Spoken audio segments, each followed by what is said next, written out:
Okay, let's proceed with a concept called modular programming, which is an interesting concept in Python because you don't have to code everything. There's a lot of modules that people have or developers of Python have prepared for you. So you just have to call and use. So, for example, you want to use some mathematical functions. You don't really need to, program from the beginning. For example, you want to look for sine or for cosine or tangent or any trigonometrical problems. You just have to, call and then proceed. So we call this kind of programming as modular because you have modules that are ready for you. And I'm going to give you two examples. One example is mathematical module, and the other one is NumPy, which is also called numerical Python. You're going to meet NumPy a lot of times as you go along, especially in the coming courses. So I'm going to give you a hint of it, but for the details, you're going to meet with it as you move along. Math as well, you might need it, and there's a lot of us Python modules or Python kind of packages that you can use. So for the mathematical module, it has a lot of methods or functions in it. You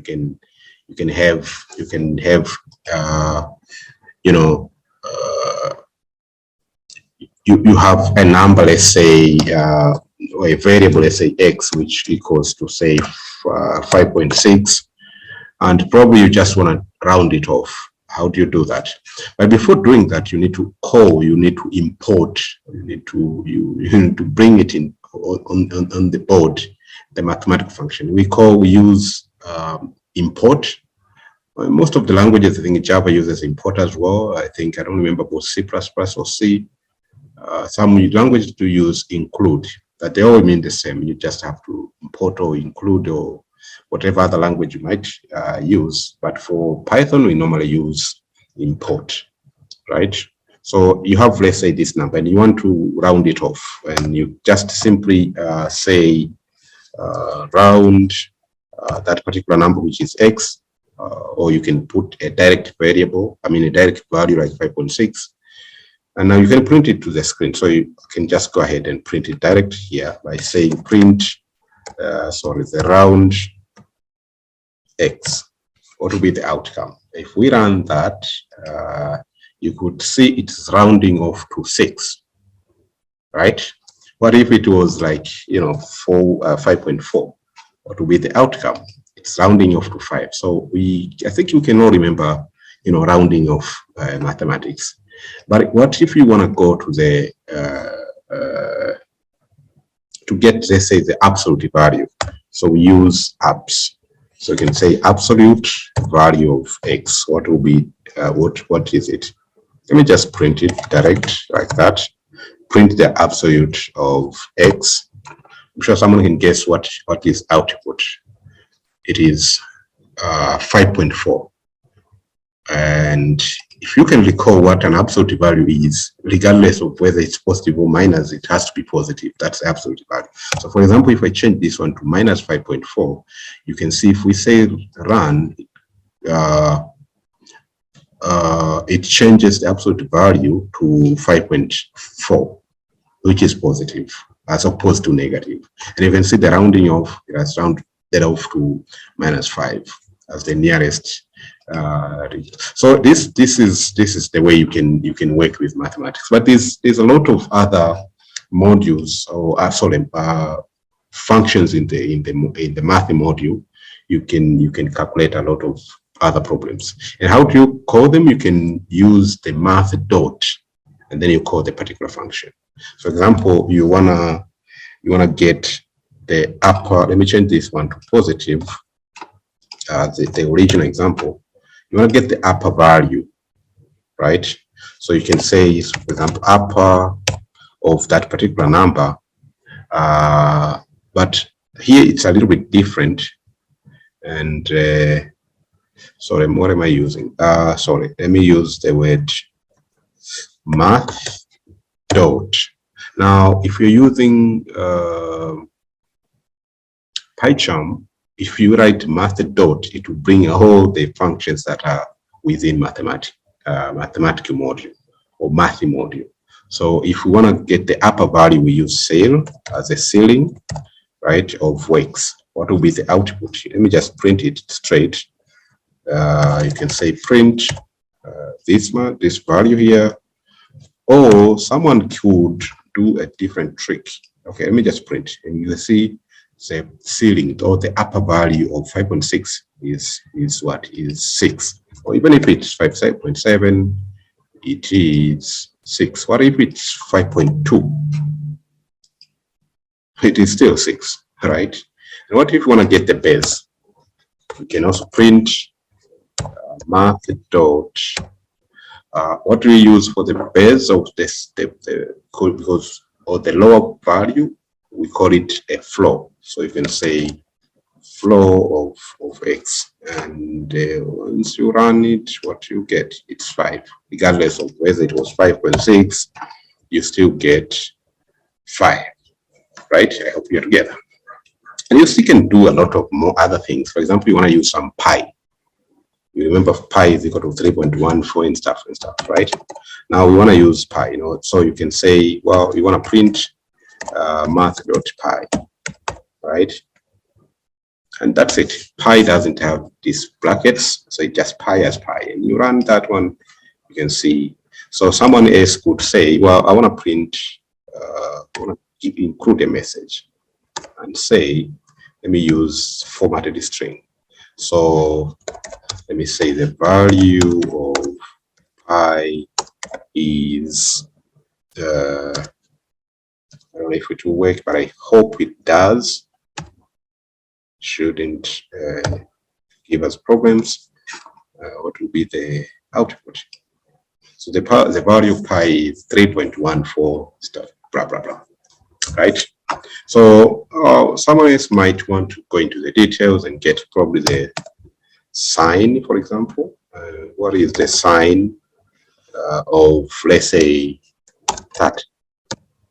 Sure, some of you could remember these values. So how do we get sign of 30? We say math dot sign, and then sign of what? Let's say of 30. What's output? We can print it out and say, well, print math dot sign of 30. What will be the output? Minus 98. I don't remember exactly what were the values. Let me try minus, value of sine 60. What will be the value of sine 90?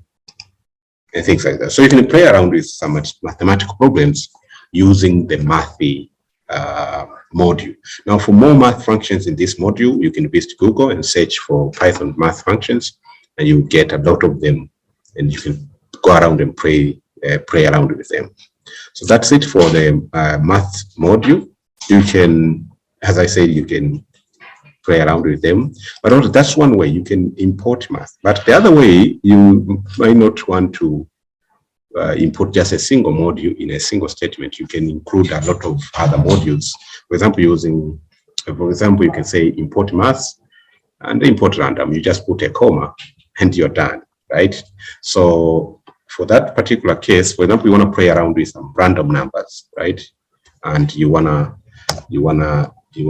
for this case, you can if you want to play with random numbers, you can go straight to import random. But if you want to, multiple modules, then you can go around and say, wow, I want some random module, I want mathematical issues, and then you can work around. So random also uses, you call the name and then you specify the function you want to use in the random. For example, we have a module random and dot. As I said, if you're using PyCharm, you can get a lot of listed functions that are within random. But for this case, you need to memorize them. So let me say I want to get some random integers. So it's int. Random integers. Let's say I want random numbers between any random number between 0 and 10. So you can say 0 to 10, right?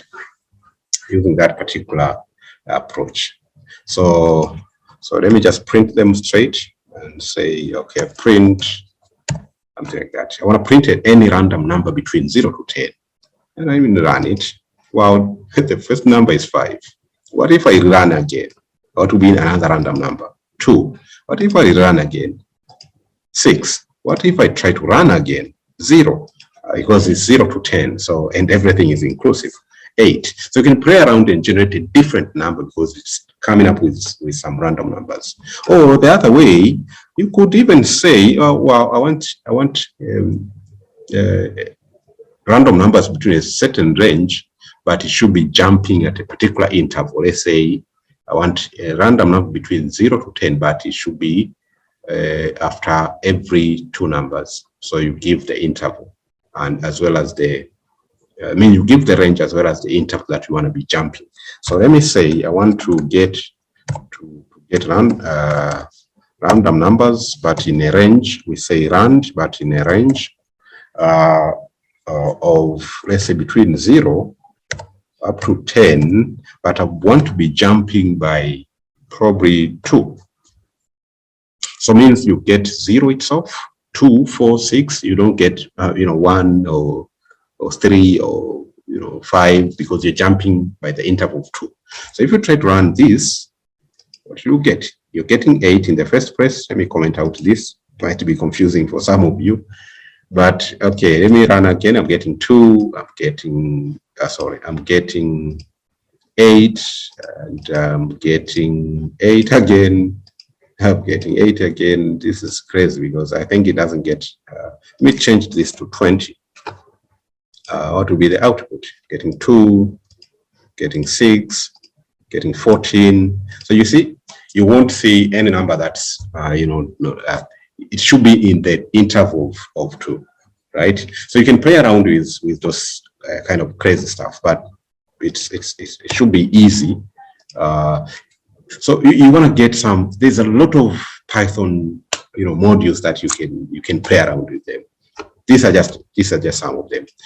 Now the other way to import a function, a module, you don't need to. For sometimes you don't need to import everything from, because there's a lot. For example, in the math function, you have a lot of in the math mode you have a lot of functions. For example, rounding, absolute, ceil, floor, pi, sine, cosine, and a lot of them. Now sometimes you don't need everything, because if you load everything into your the interpreter has to go through looking for every function in that module. Now sometimes you may want just just a single function. For example, you just want pi, or you just want cosine, or you just want any of those. So you don't import everything. You say from math as a module, import a particular function like this. For example, you from math import cosine, or import pi by putting comma. If you want to import anything else, you can just put comma and you import. Now from this case, for example, you want to print, let's say you want to print the sign of what? Remember, you don't write sign of 30. Remember, this is a function, so it should be in a bracket, sign of 30. Who can guess what could be the problem? You see, we have imported only cosine and pi. Let's see if we try to print sine from the math, right?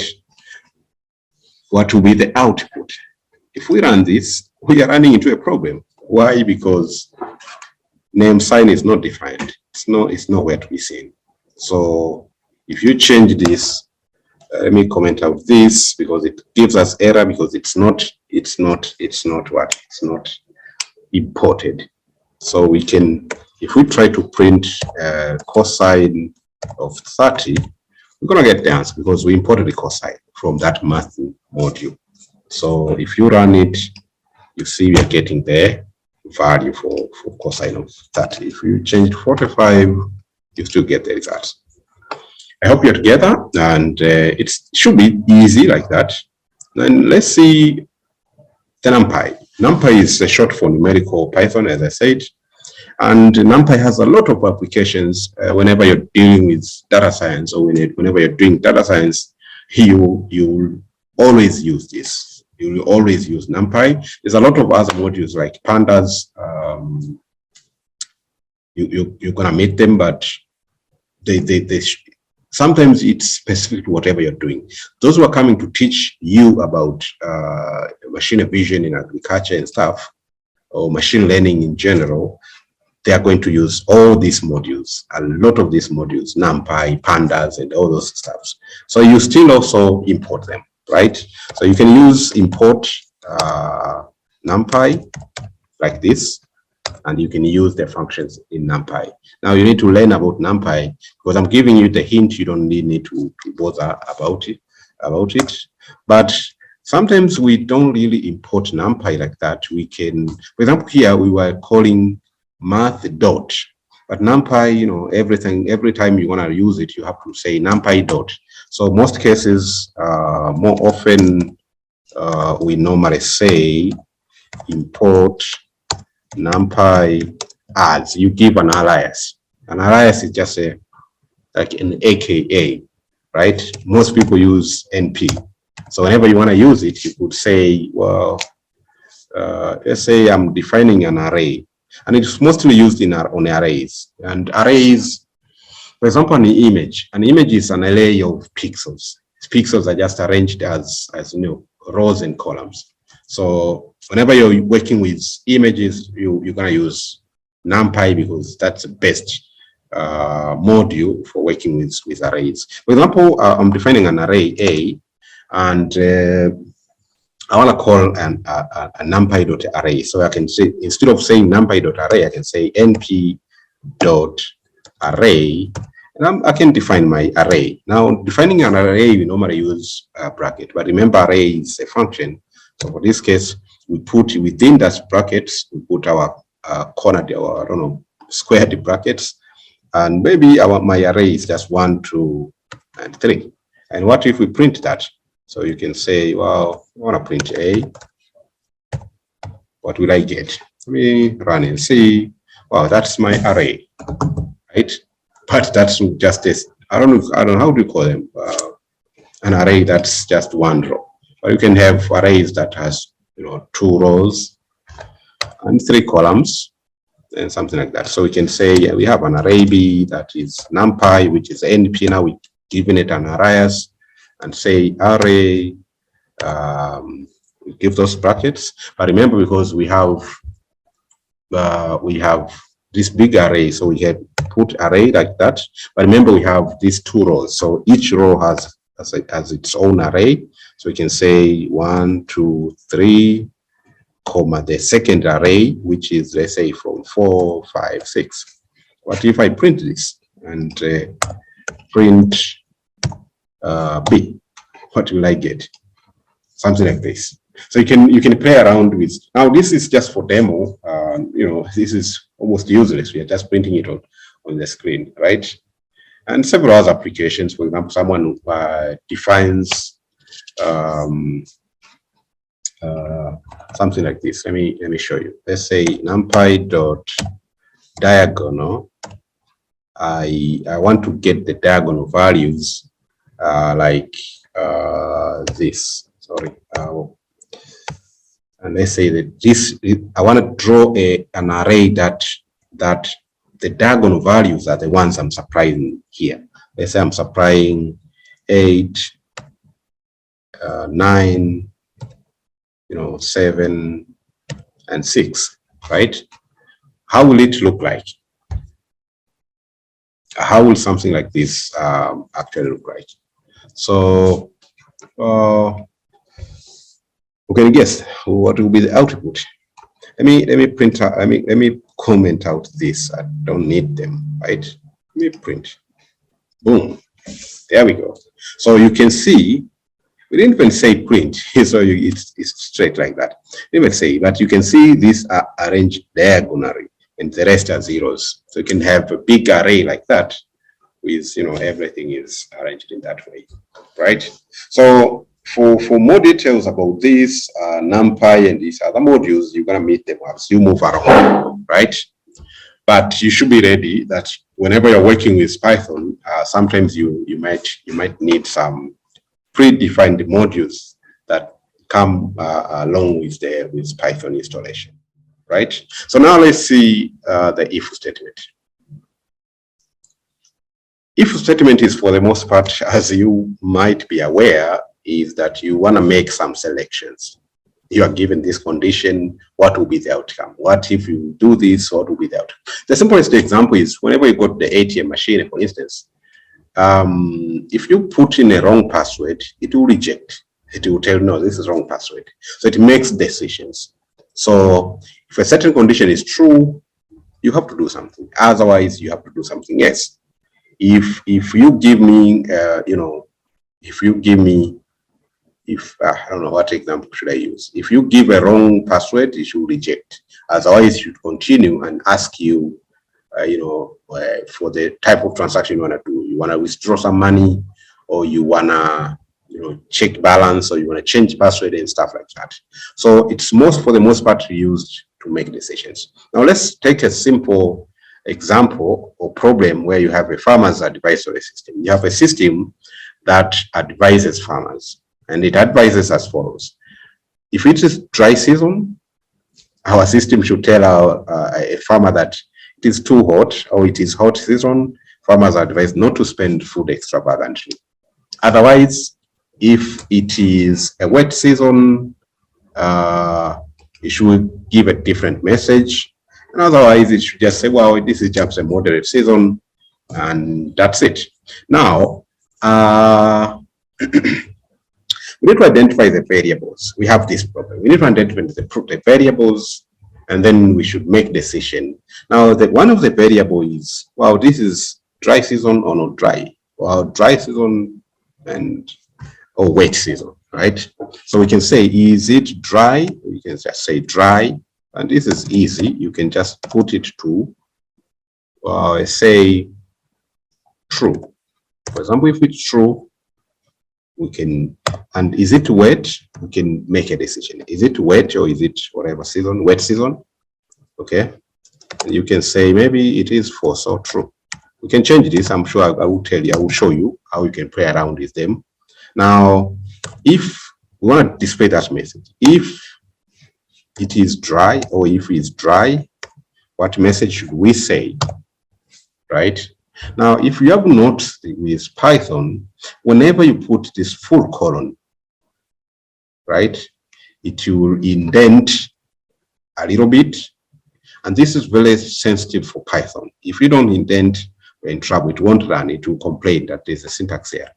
So remember to follow whenever you're using these editors, or these, these editors, remember to not intervene and change the indentation. If you're using simple editors like text editor, remember to indent using a tab. Otherwise, it will complain. Now, we have a dry season. If it's dry season, what message should we print? It's printing a simple message. Print, it is, it is a hot season. And we have two messages, so we want to print all the messages. And print,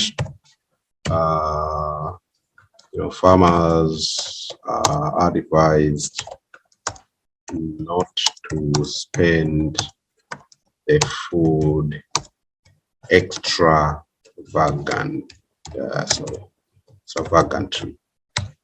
right? So that's our message. What if it's wet? So if we want to go into the second condition, you could say if. We have three conditions here. The last one should be else. So if is wet, what are we going to do? If it's wet, we need to print this message. Print, the message says, it is wet season. Should put in quotes. It is a wet season. And no. And what is the other message? The wet season, farmers can spend as much as they want, because it is surplus food, right? The third condition is just otherwise. So you can say as paste, what should you do? We're printing a simple message like this.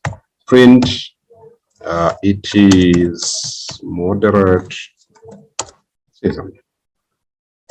Or let me say it is a moderate season. Okay. What will be the output if we run this? Boom. Because it is dry season, we say it is true, then we are taking this first message. Why? Because this condition is met. But if it was false here, right? If it was false here, once you run it, it will go to the moderate season because it's false here for the dry season and it's also false for the wet season. That means it is not dry, it is not wet, it is just moderate. Whenever you change this to true, you see a different message. This will be executed because this is true. So that's the essence of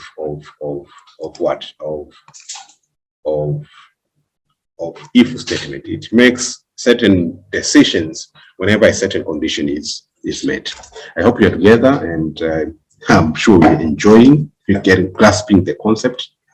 And I'm giving quite simple exercises and simple examples because you don't want to complicate things, especially for those who are newbie to the idea of programming. We should be together.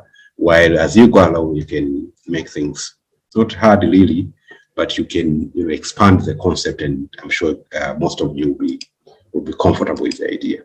Now, spend a few minutes on working on this exercise, and pause the video before continuing to the solution that I'm gonna provide.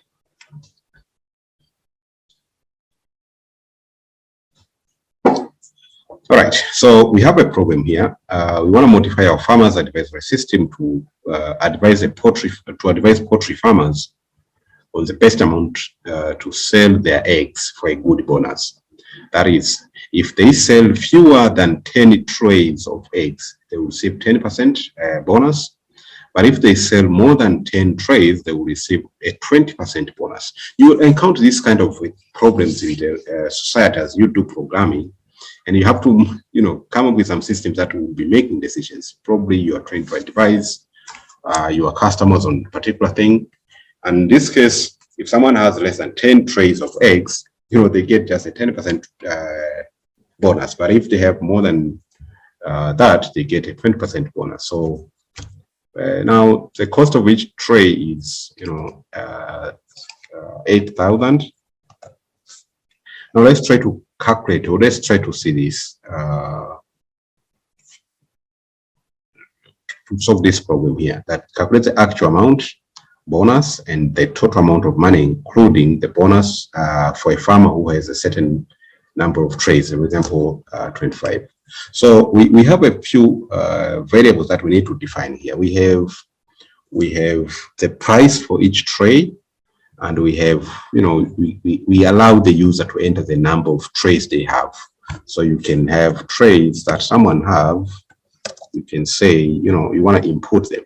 Now, as I said, whenever you're inputting a variable or anything, it is normally received as a string. So you can change it to integer because these are number of trays straight away. And then you go ahead and say input, and you ask your user to enter the number of trays they have or they want to save. Enter the number of trays. You can ask them like that. And you can get the price, which is already said, price for the tray, which is 8,000, right? Now, let's see the total amount if someone has 8 trays without any bonus, right?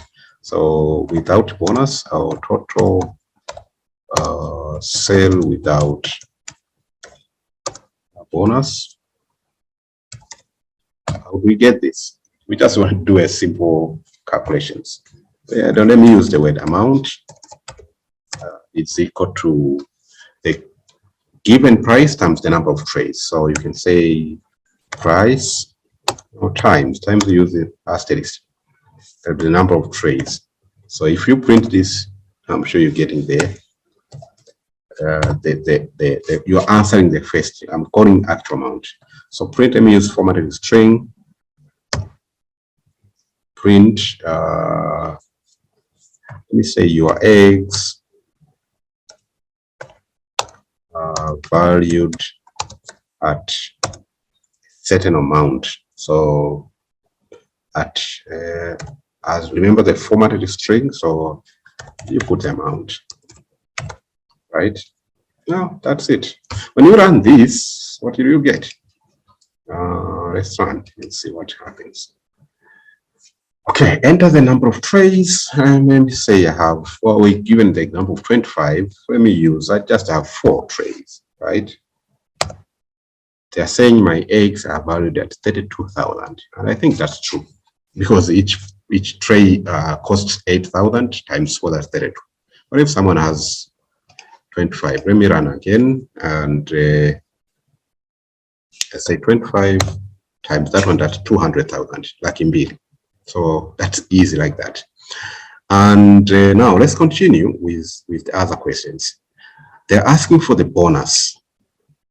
Now let's calculate the bonus and the total amount including the bonus, right? Let's try to calculate the bonus.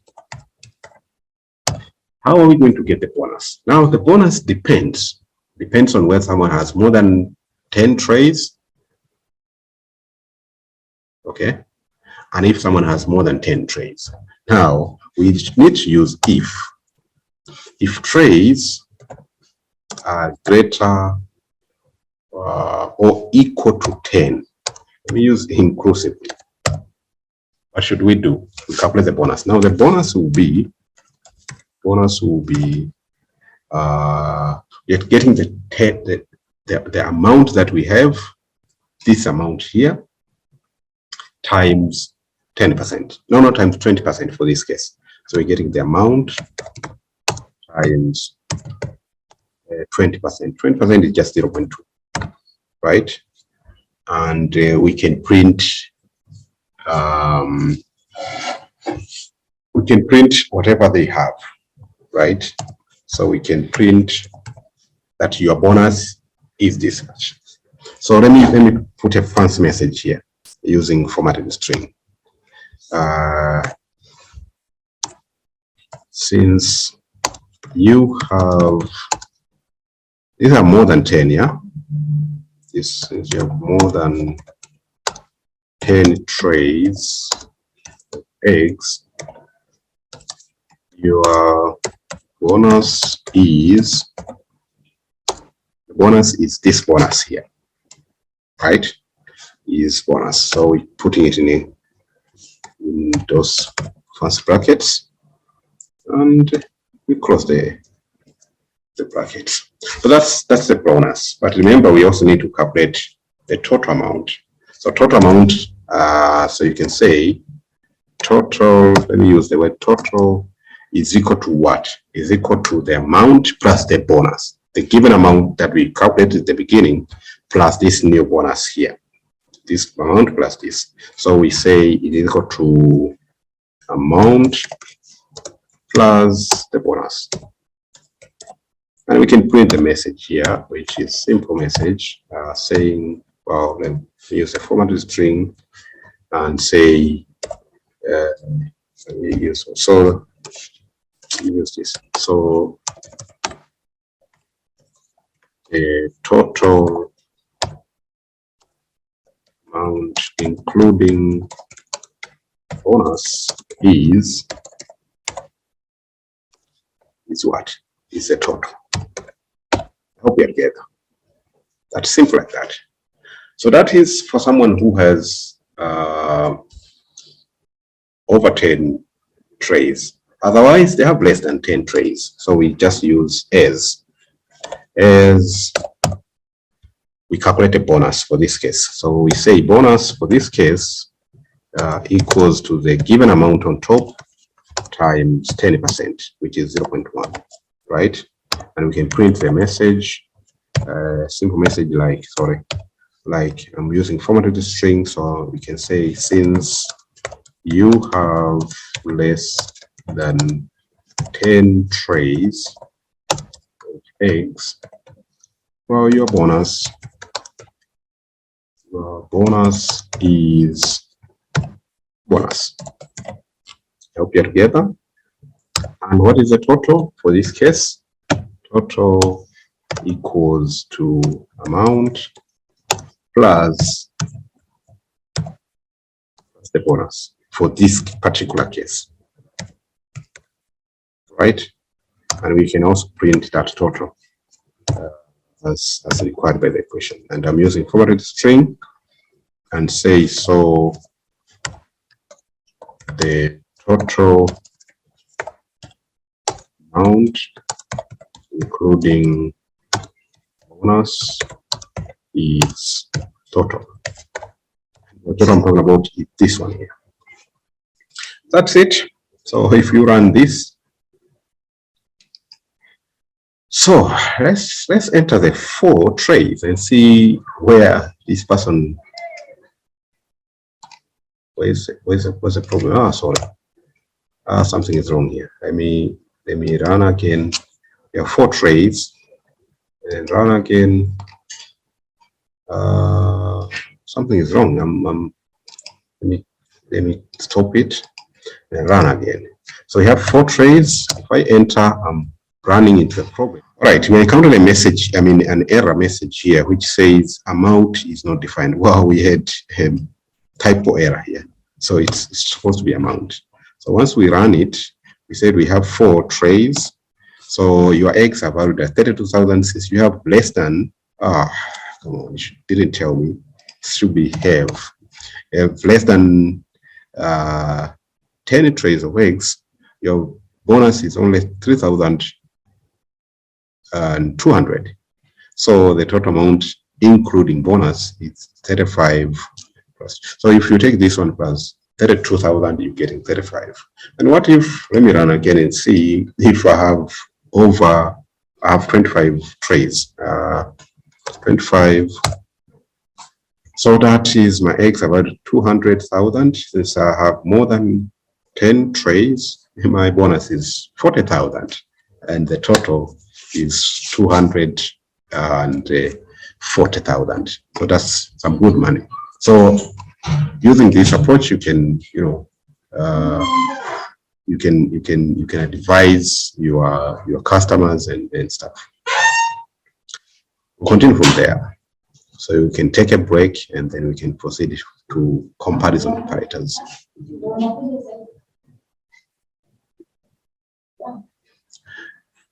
All right, comparison operators, as you have seen here, we are trying to compare if something is bigger than or smaller than, that's comparison operators. And you have several of them. You have greater than or equal. You have less than or equal. I think I've met some of them. Wow, I think most of them are here. We use this. Let me not put comma.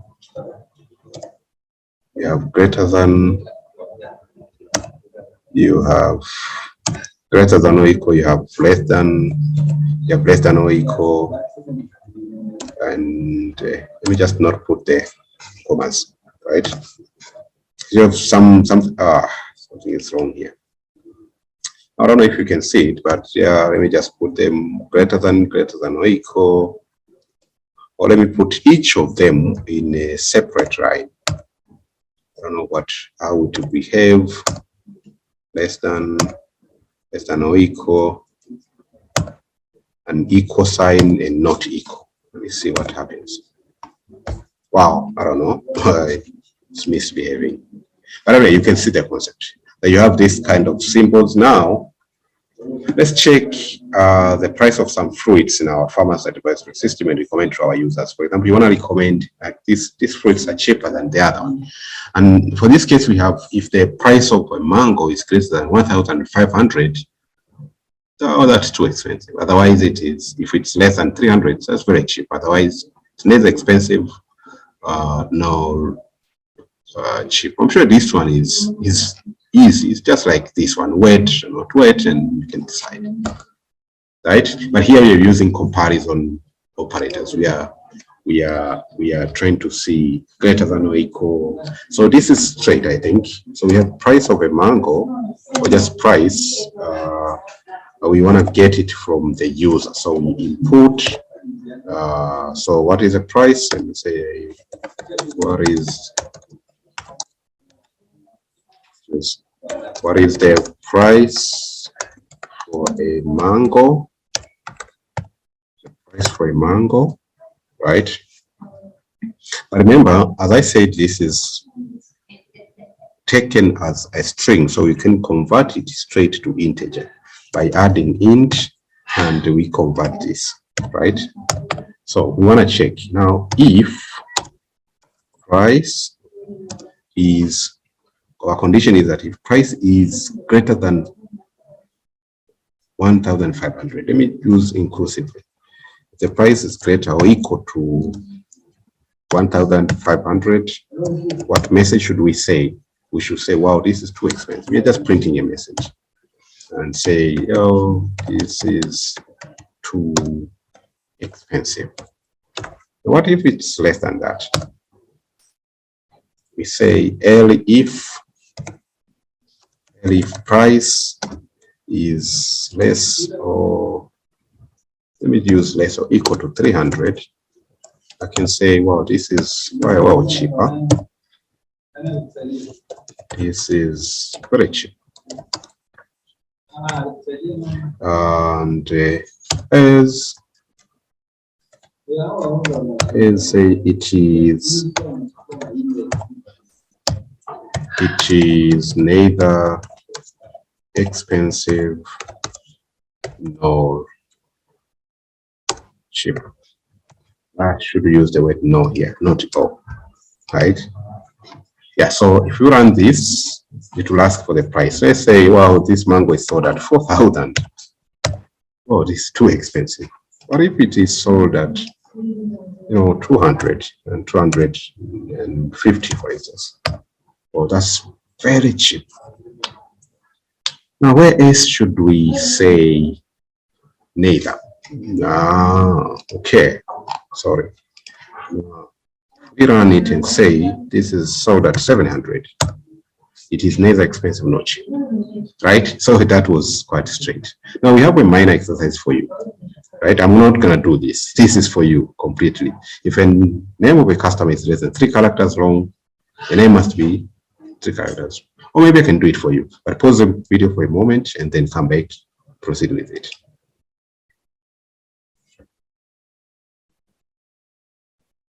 All right. Now let's see how we can solve this. Right? We have a name of someone. Now this is very useful whenever you're checking the input from your users. You want to check if someone enters a name that is too short, and you want to make sure it is having a few characters, at least 3 characters. Well, maybe Chinese can have less than 3 characters, but for us, mostly African names are quite long. So we have a name of our customer, which is, we don't know, we just want to get it from the input. So we can say input and say, what's your name? Use single characters and single quotes. What is your name, right? And we want to check the name. Now, how do you know that this name is long or is short? You have to use length, calculate the length of the name. So remember the string functions, the length, which checks the length of something. So you can use if length or len of our name, right? Length of our name is greater than, is less than, sorry, is less than, is less than 3 characters, right? What should we do? We should say, we should give that message above, we should print the name must be at least 3 characters long, right? Otherwise, we have 3 conditions. So you should use elif. Elif length of a name, if it's over 50 characters, if it's bigger or equal to 50 characters, then we should give a different message here. And the message can be something like, you know, the name must be a maximum of 50 characters, right? Otherwise, you can say as everything is exhausted, and you could just print a simple message saying the name looks good, right? Okay, let's run that and see what happens. What's your name? My name is Joseph. Boom, that name just looks good. What if I just say Joe? Oh, it looks good as well. What if I just say Joe with J-O? Something's wrong. The name must be at least 3 characters wrong, so it's complaining, right? So anything that's between, less than 3 characters, it's giving a complaint message. Otherwise, it's good. But if it's more than that, then there is a problem. Let's say my name is blah blah blah blah. Too long. I'm sure this is this is over 50 characters. What's your name? That much. The name must be a maximum of 50 characters. So it's giving us, that message. So it's simple. You should try at your own and see. Try with something different. Try to look for a problem that requires to make decision and skip if something is not met, or if a certain condition is not met, or do something else if a certain condition is met. I think we are still together. And it should be easy like that. Now let's try to do a conversion. I'm sure we have done a conversion to convert from program to turn. But let's try it in a different way by getting input from the user. Wait. Now we wanna do something tricky here. We are getting wait from the user in either program and convert to turns, or the other way around. We're getting from turns and convert to program. So we want to get the user, but we will get the input from the user. I'm converting straight to int because I want to work with integers. Now let me say wait, right? But I want to specify what wait. Should have done this. Should have said wait, right? So what's the wait? So we ask the user what's the wait here, and again we want to know the unit they're using. Are they saying in programs or in turns? So we should say wait and input. Input. We want to ask it whether this was in turns or in kg. So we can say, is it in kg? As programs, or is it in T? If someone types T, we know that this is in turns, right? So we want to have something intelligent like this, so they can specify by saying K, this is in kilograms, and if it's T, you say this is turns. So what are we gonna do with this? Now we wanna work with this. Now if someone has specified as T or K, we should be able to say, well, the unit has been in K, so we need to convert to turn, right? If it's in kilograms, we want to convert to turn. We should be very intelligent. But if someone specifies, and then we can, okay, this is, so if the unit is equivalent, is equal to K. Now, remember, I've used K, which is capital here, so let me use capital. But, some users are crazy. They can just come and type in some small letter. So you can also convert this unit to uppercase. So you can say unit.up. That's the use of this.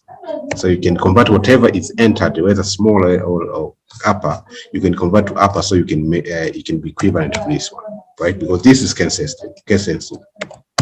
So if a unit is in K, you want to convert. So you can say converted weight is equal to Well, if it is in K, that means we need to convert to ton, and we know that 1 ton is equal to 1,000 kilograms. So we can take our weight, right? We divide by 1,000.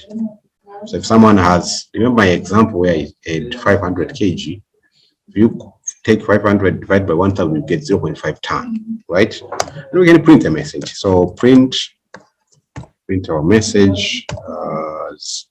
Let me put it in a formatted string that your package or your whatever you're measuring. Let me use the word package. Your package is how many kg? You can use the converted weight. Converted weight, right?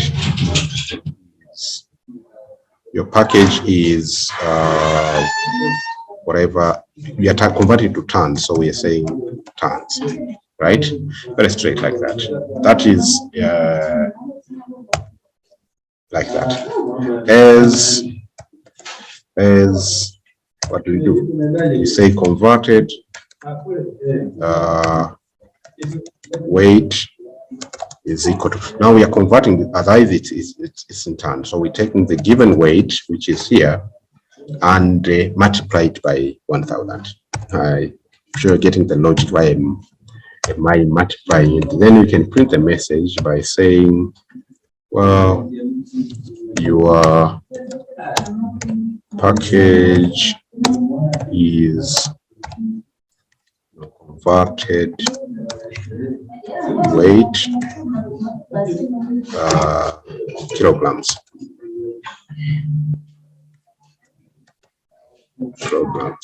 So now let's try to see what will be the output. Okay, run. Wait. Now, okay, I have, let's say, 600. What is a unit? Well, this is K, and I'm going to use a small k, right? 600 K.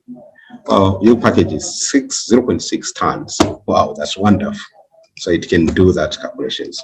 What if I enter, 3 tons, right? And I say this is T. And you can see your package is 3,000 kilograms, which is correct. That means if you have 3 tons, that is equivalent to 3,000 kilograms. Okay, wonderful. All right, now let's continue with logic operators. Now, logic operators, for some of you, I'm sure, who did whatever from physics concepts to everything, you've come across with logical operators, the logical and, the logical or, the logical not. So we're going to use these 3 operators, right? And I'm going to use this problem here. The farmer's advisory system that I've mentioned up in the problem number 2, I guess, also determines whether a farmer has sufficient capital and a good repayment record. Also, it checks for a clean criminal record before approving a loan from a financial institution. Now, we have this problem when you want to advise our farmers. We check whether someone has, good capital and they have been repaying for previous loans.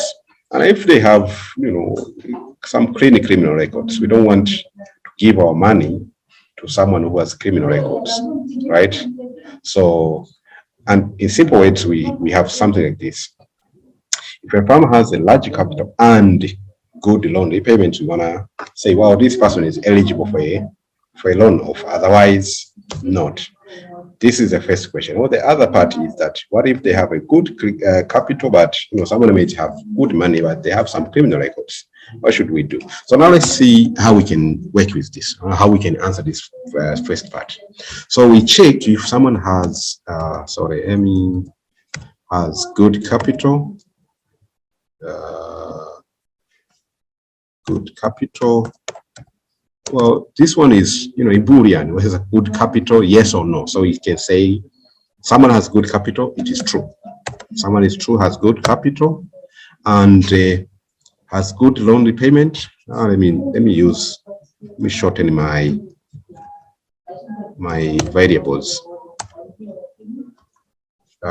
Good capital and good repayment record. Let me just say good repayment. Maybe, yeah, maybe it's true. This person has some good repayment. So what should we do for this case? If it has good capital, right? If has good capital, and you see, whenever you type and, it is highlighted. What if I change to and? There's no highlighting. So you should take note that these operators use small letters. Someone has good capital and good repayment. Someone has good record and good repayment. What should we do? You're just printing a message here. Print what message? Is someone is eligible for a loan offer. Okay, just a simple message like that. So you can see we have two conditions we are testing. Someone has good capital and has a good repayment, and we have put them in one kind of a statement. Let's run this and see. Well, this person is eligible for a loan offer because all these are true. Remember the condition whenever you're working with and, both conditions must be true. What if one of them is false? What if one of them is false? They have good capital, but they don't have a good repayment record. Are they going to? Are we going to deny them the loan? Anyway, I haven't put an S, so let me just put S. Let me print a message here. As you are not eligible for a loan offer. Yes.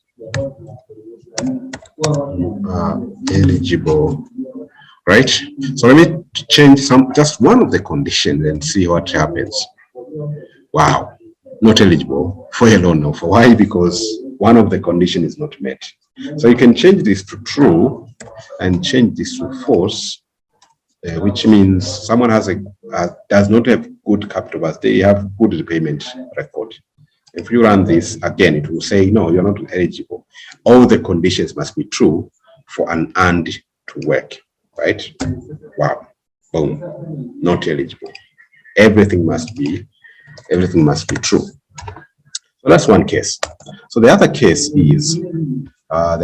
is, someone has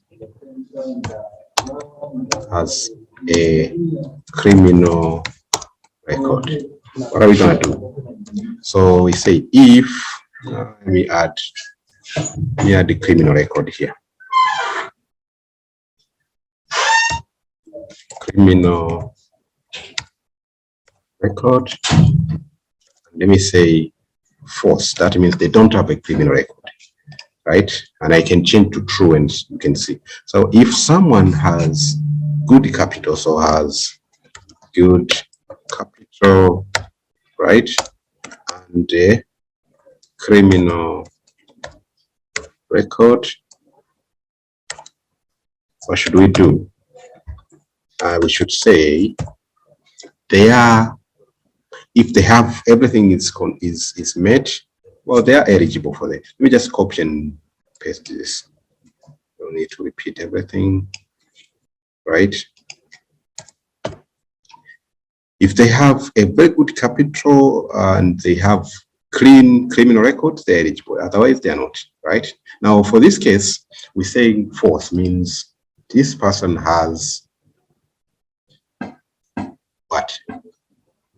No criminal record? Let's run and see. Boom.